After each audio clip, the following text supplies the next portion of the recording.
আসসালামাইকুম প্রিয় কৃষক ভাইয়েরা, এই মুহূর্তে আছি লক্ষ্মীপুর জেলা কমলনগর উপজেলা চর মার্টিন ইউনিয়ন মাস্টার বাজারের পাশে। আজকে ভাইয়েরা হচ্ছে এই লাউগুলো হচ্ছে হারভেস্ট করছে, দেখতেই পাচ্ছেন।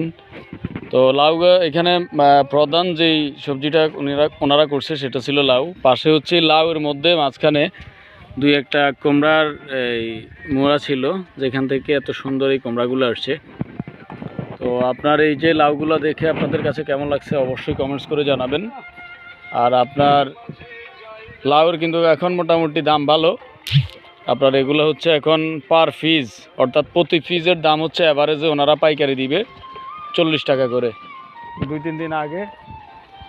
তিন দিন আগে আরও কম ছিল, কিন্তু আলহামদুলিল্লাহ এখন একটু রেট বাড়ছে। আসলে দাম বাড়লে হচ্ছে কৃষকের অন্তত 2 টাকা বেনিফিটেড হয়। আপনারা যারা উদ্যোক্তা হতে চান, কৃষিকাজ পছন্দ করেন, তারা হচ্ছে এইভাবে আপনার সবজি আবাদ করতে পারেন।